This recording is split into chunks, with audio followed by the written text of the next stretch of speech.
when a business is always thinking about, oh, I could do it if I got this loan, generally in my experience, when you have that perception going out, it's not the loan that's going to save you. Typically too late. And in a startup business, you need to have as much equity and reserves in the beginning that startup. And then when you look to borrow money, what the bankers want to see is that when we loan money, that you make more from that lending.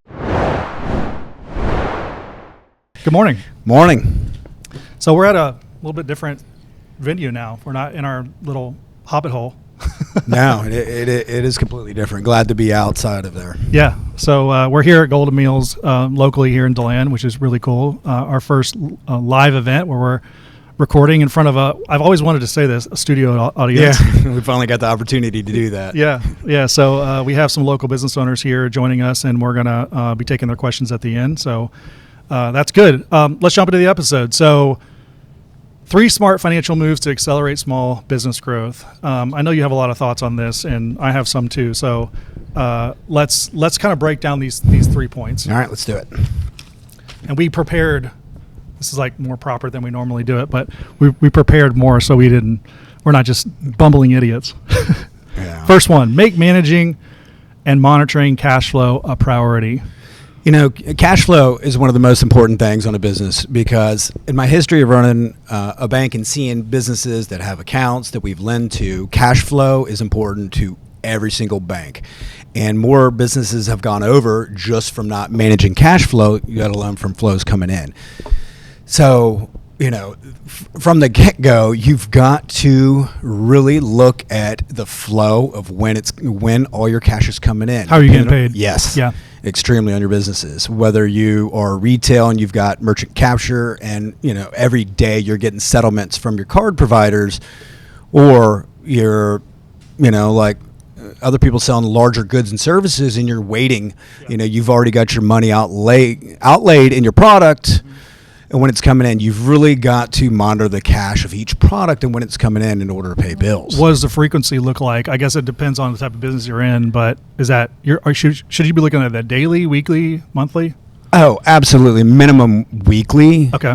Look at your cash position. It's always great to look at your accounts, especially this day and age with fraud. Yeah. Every day you need to pull up your account. Yep. Regardless, every day you should look at your account. You're running the business. Have somebody look at your account. So you're not surprised. Absolutely, because if there happens to be a fraud, then the likelihood of getting your money back is a lot faster if you see the transactions right then and there. But at minimum, you need to look over a 3-month, a quarter of the year of when things coming in. You're going to have a lot of bills that are monthly. If you've got rent, you've got power, you've got monthly, you've got either weekly or biweekly payroll.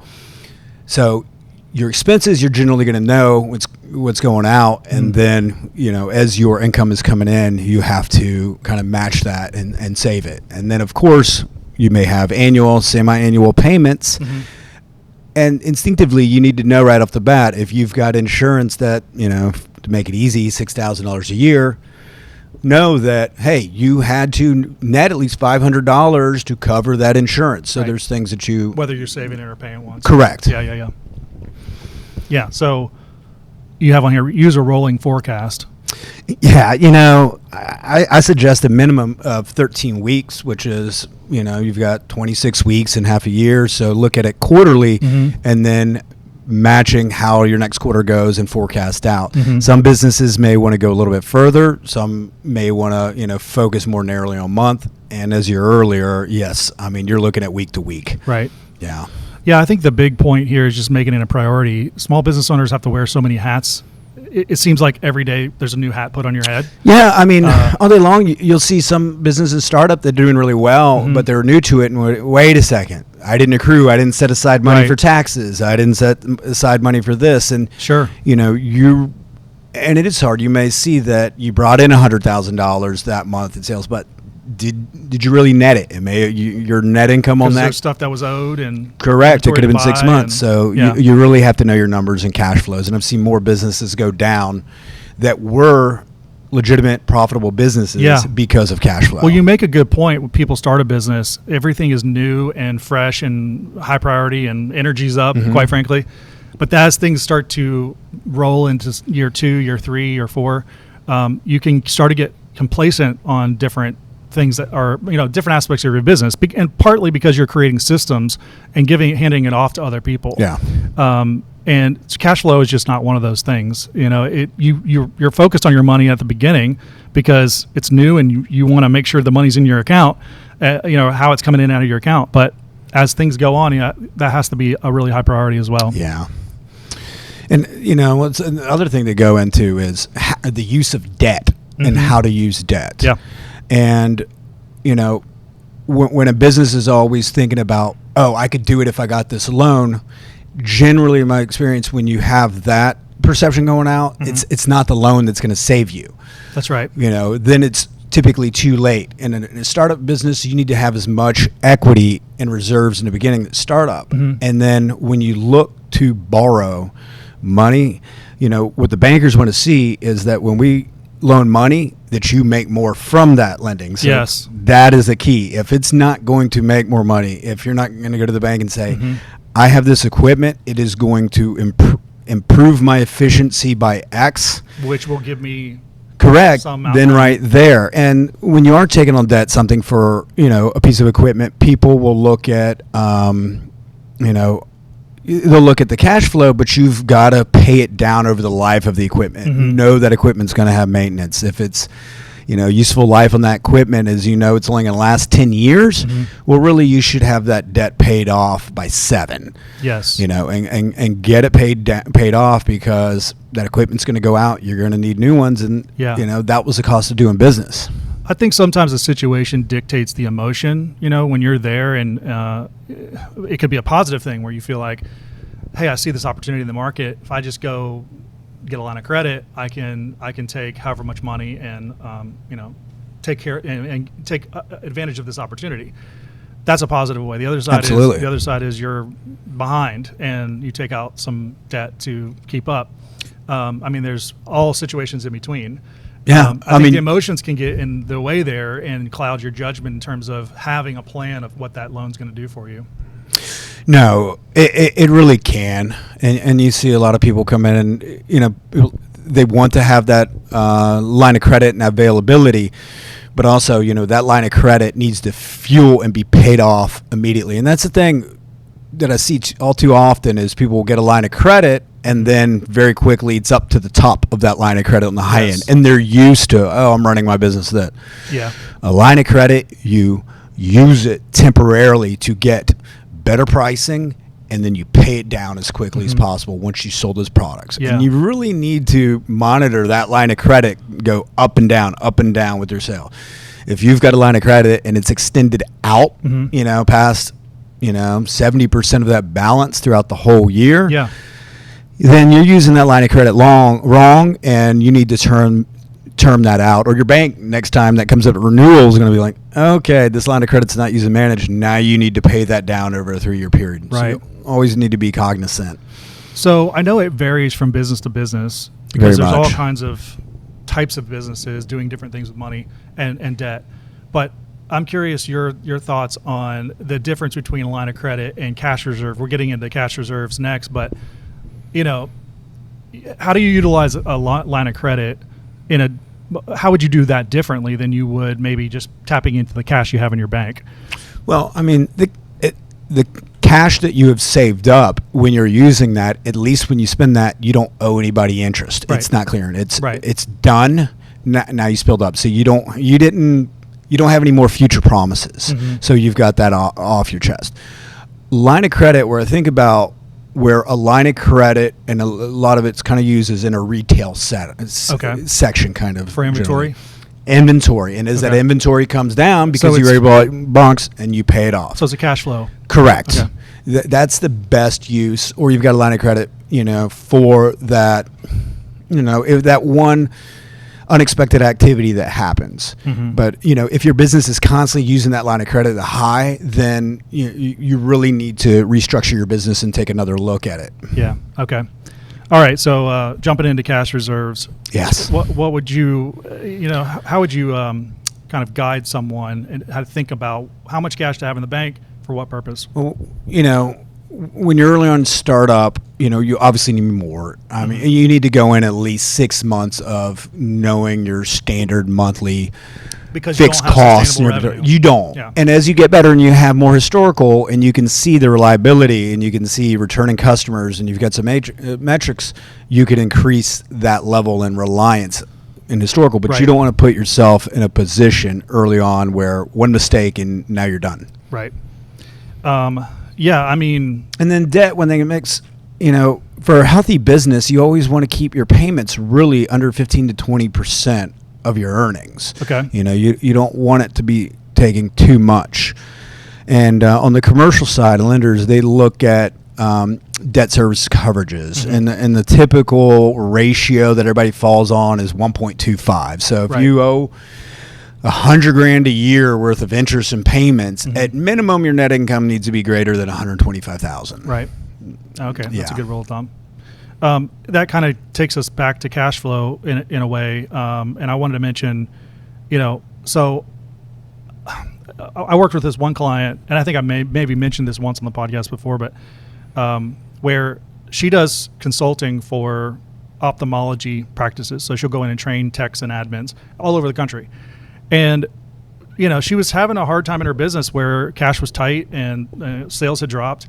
And so we started looking a little deeper and found out that she was using her credit card to pay for all of her expenses and her trainers' travel expenses, all the stuff on the front end, and then invoicing the client after the fact, after they had traveled there, done all the work, and then getting paid net 30, sometimes 60, just basically waiting for them to cut her a payment. She was paying 20+% Right. on that in between Correct. them. Yeah. No, she would pay off her card. Okay, but, good. But that killed her cash. But it also was not a good setup. So basically, what we set it up was, okay, why don't you have them pay as much as they'll pay up front when they sign the agreement, and then you're paid. You have as much of the money up front, so the risk is not on you, and then maybe the client themselves. So she started, it's a little bit of like a risk because you're comfortable doing this, and so she got on a sales call, but she's very, I would say, brave woman, right? She gets on the sales call and she's like, "This is how we do it: 50% up front, 50% on the back." And they're like, "Oh, fine, no problem. Here's a credit card." No, and I think as you start out of a business, you're afraid to get cash up front. But Yes. then, as I was actually looking at, we've got software provider that we track all of our vendors and all of our payables. So banks, we have critical vendors, ones that could have access. So we're monitoring all of our vendors. And I looked at yesterday, we have over 128. Wow. And, different vendors and everything. It's almost when I have companies come to us and are soliciting, whether it's a software, it's a consultant, and a project basis, whether I've known them a lot, the more seasoned ones are getting money up front because they have had the work put in. Yep. And they so know it's that people not will do uncommon that. It becomes it's like more, I don't want to say more professional, but they've been around that block and they realize this is not the way to do it. This is the way to on do the it. flip side too, from the business owner, when you've already issued that money You're committed to that pay, you're committed. You're going to put a little bit more interest into that, Yep. and you're going to hold them more accountable. You're going to be, hey, Yeah. what's taking so long, Lee? Yeah. You've said 3 weeks, and That's right. we're walking on 4, and I've That's already right. paid you. That's so, right. And I found in my own experience that you get better clients. The better clients are fine. They've got their stuff in place, and they're fine with paying you up front. They're fine with paying you as the terms dictate, not just pushing you off and pushing you off and pushing you off. 30, 60, 90, never kind correct. of days. Yeah. Well, that's like, it's like businesses that have, they're so excited to get a contract with Disney. Yeah. And that was the first and last time they were excited. That's right. And then they didn't get paid for 180 days after they completed the work and realized they made negative amount of money on that project. So yes, I've seen horror stories with government contracts as well. Even worse. It's exciting to get this big job, but then to get paid is a whole other job. And I just say add one more thing to that, just to underscore what you said about utilizing debt. The way I look at debt is take on debt if you can have an ROI, right? If it's going to help you grow your business, and you have a plan of how you're going to utilize that debt and then pay it off. I wouldn't say that I'm, fully Dave Ramsey, but I believe in a lot of the concepts he has out there. But I think utilizing debt, leveraging it to its economic term, Absolutely. leveraging debt is the way to go. Taking on debt without a plan of how this is actually going to grow your business or make you more efficient or have some kind of outcome is probably not a great idea. Yeah, I would totally agree with that. Okay, cool. I think we've pretty much covered this topic. I think this is a pain point for a lot of people. Honestly, the biggest takeaway out here is making it a priority, because the more you make it a priority, the more you're going to sit with it, manage it, measure it, and you're naturally going to get better. And the more often you do it, the easier it is. You really need to lay your eyes on it. I mean, now with today and online banking, your merchant point of sale service systems, you can get a snapshot in 5 minutes every day and get it. That's right. So it doesn't take much. Just stay consistent. You don't have to spend hours upon hours daily. You just stay consistent, and then you can see the anomalies too. Exactly. Great. All right. Let's wrap it up. All right. On to the next one.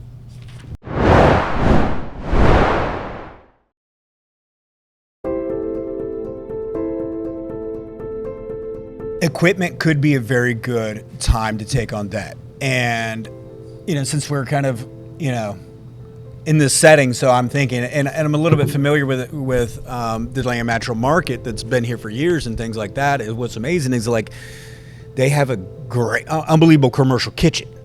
And so I can imagine, I haven't been back there, but the cost of commercial kitchen. And I know the land natural market, they're selling their millet bread, and Whole Foods across the nation.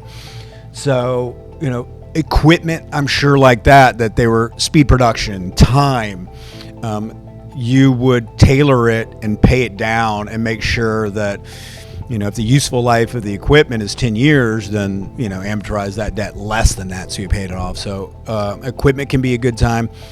Real estate, offices that you're looking into, a location that you were renting in.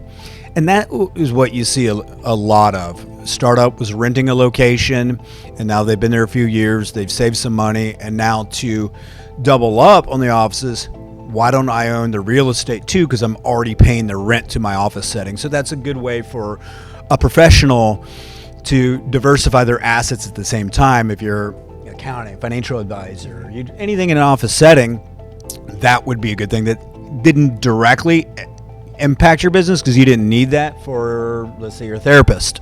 But now you pay the same amount of rent to yourself, and now you have another asset that you're paying down. That would be, I think that to me is the best time, and where, a small business owner can diversify, do great at their own business, and they're building a real estate asset. I'll add to that too, that I can give you an example of what not to do. So I had multiple conversations, as I do through a sales process of bringing on a new client with a software company, development company downtown Orlando. And we were talking about a strategy for maybe starting a podcast and doing some other video stuff on LinkedIn. And as we got to the proposal part, we sat down for lunch downtown, and he sort of shared with me that his business was not doing well at all. And he had a lot of debt, and he had basically his biggest client was keeping him afloat, was about to leave, and he couldn't control it. He also had a lot of personal things going on behind the scenes in his personal life that were very heavy. And so he's sharing all this stuff with me, and we're excited about having this conversation. Again, back to the emotion. We're excited about having this conversation about how this could possibly grow his business. And so we get to the proposal, and he said, okay, well, it's just going to basically be on an issue of me having the budget to do this or not. And, I have this line of credit, and I could use that line of credit to do this with you. And I said, absolutely not. You are not going to pay me with debt and expect this to help your business grow overnight. This is not a good idea. Yeah, recipe for disaster. Yeah. So, that's a case where thankfully I could help him make that decision the right way. But that's sort of what was in my mind when we were talking about emotions earlier, is that you can be survival mode, or you can be out in the front and everything's going great, And those emotions, I think, can sometimes derail you and make you utilize debt in a bad way, because debt is so easy to access. It's easy to get a credit card or a line of credit or something like that and then go off the rails. Yeah, and a lot of times it comes to you quite quickly. I mean, you'll get advertisements for loans as soon as you incorporate.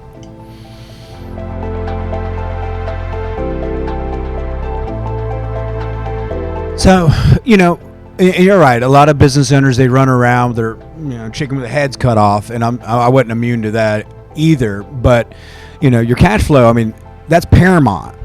That's more important than running around. You need to know more than your bookkeeper. And, people rely on the accountants. That's great. They keep you honest, but you want to own your own business, you need to know your own numbers. I mean, I see that as critical. Until you get to a position to where you can rely on a chief financial officer that are giving you legit, I think it's, you have to be in that role. You have to know your numbers. It's not an option when you're in that position. It just, you've got to make it important. QuickBooks, integration into your online, spend time in the beginning to set up procedures so you see that, automate your payments. If you've got, merchant processing, then, you're getting deposited your sales very quickly, within a few days, hopefully, if not find another merchant provider. But, you can see that. You can integrate it in with minimal software. And these days we have the technology. You can go on ChatGPT and ask that question too now of, I've got this flow.